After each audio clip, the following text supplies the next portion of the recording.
todos. É com orgulho que inauguro mais um quadro de O Pequeno Investidor. A partir de agora, postarei periodicamente conteúdos em vídeo.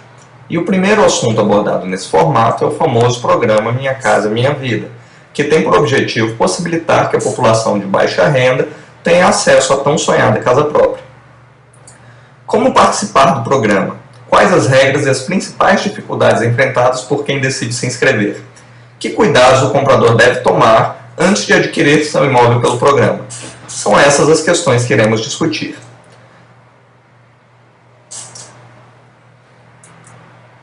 O programa é voltado para dois níveis de candidato a comprador, com base em sua renda mensal. O primeiro nível é voltado para quem ganha até R$ 1.395 e oferece condições bastante interessantes para o financiamento. A prestação mensal é de, no máximo, 10% da renda familiar, sem entrada, e a primeira parcela é paga somente após o imóvel estar pronto. Essa condição facilita o financiamento, já que o comprador não tem que pagar aluguel e financiamento ao mesmo tempo. Além disso, o financiamento do imóvel tem prazo máximo de 10 anos. Nessa modalidade, o governo custeia parte significativa do financiamento com recursos do Fundo de Arrendamento Residencial, o que torna possível baixar o valor das prestações para o adquirente. Já para quem ganha entre R$ 1.395 e R$ 4.900, as condições são um pouco piores, mas ainda assim muito interessantes, com juros que variam entre 5% e 8,16% ao ano, mais TR. O financiamento, nesse caso, pode ter o prazo de até 30 anos. Além disso, para obter o financiamento, o candidato não pode ter sido beneficiário de programa habitacional anteriormente, ser titular de outro financiamento no sistema financeiro de habitação ou ter ainda outro imóvel residencial no lugar onde reside ou trabalha. Ou seja, você só pode participar do programa Minha Casa Minha Vida se não tiver outro imóvel residencial onde você mora ou naquele lugar onde você presta seus serviços. O governo, em razão das particularidades de cada região e da população de cada cidade, definiu limites de preço regionalizados, tendo recentemente aumentado o limite máximo do preço do imóvel, que passou de R$ 130 mil para R$ 170 mil.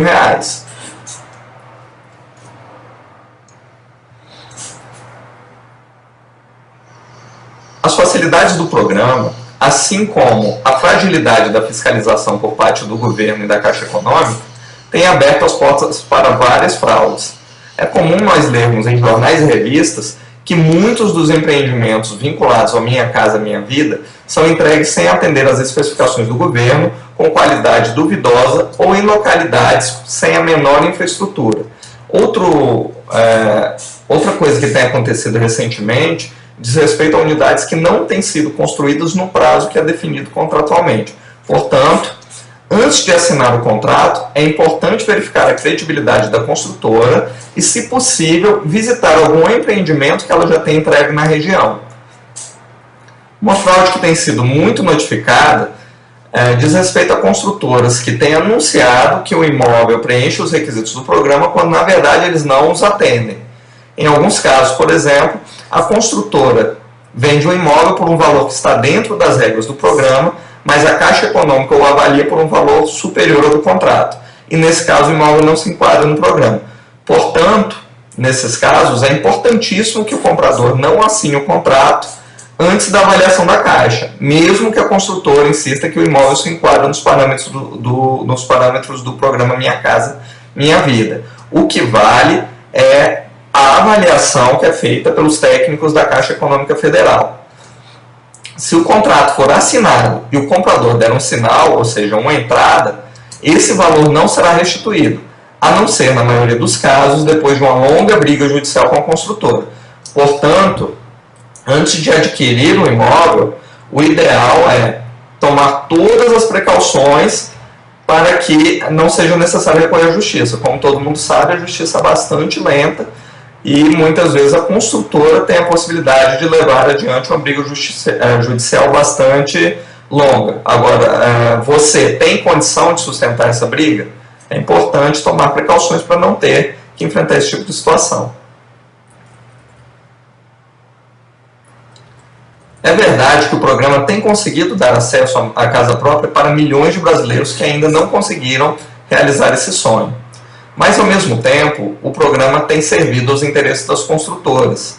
O aumento do crédito tem elevado bastante os preços dos imóveis na periferia das cidades brasileiras, o que inviabilizará, nos próximos anos, o acesso de muitas pessoas aos financiamentos. É por isso que o governo brasileiro teve que aumentar recentemente os limites máximos dos preços dos imóveis. Os limites anteriores já não eram suficientes para atender a demanda, já que os preços se elevaram demais acima dos limites anteriores. A meu ver, esse é um movimento especulativo com imóveis de menores valores. E, convenhamos, um cidadão de baixa renda não tem condição de comprar um imóvel de R$170 mil, você concorda? Muitas pessoas têm tido acesso ao programa governamental sem atender às regras, burlando o sistema. Por enquanto, o crédito tem aumentado exponencialmente, como mostram os seguintes números informados pela ABCIP, que é a Associação Brasileira das Entidades de Crédito Imobiliário e Poupança. Em 2004, por exemplo, foram financiadas cerca de 50 mil unidades imobiliárias com recursos da poupança. No ano passado, esse número passou para 421 mil unidades, ou seja, em apenas 6 anos, o número de unidades adquiridas com recursos da poupança saltou 8 vezes. Em termos financeiros, esse salto foi ainda maior. Em 2004, foram gastos com imóveis cerca de 3 bilhões de reais com recursos da poupança para adquiri-los.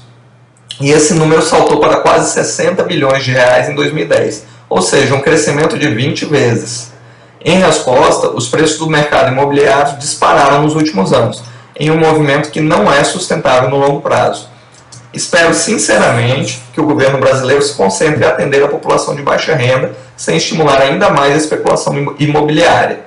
Já vimos em vários países importantes, como Espanha, Estados Unidos, Inglaterra e Irlanda, o que acontece quando o crédito é concedido facilmente, elevando artificialmente os preços dos imóveis. Vamos acompanhar os próximos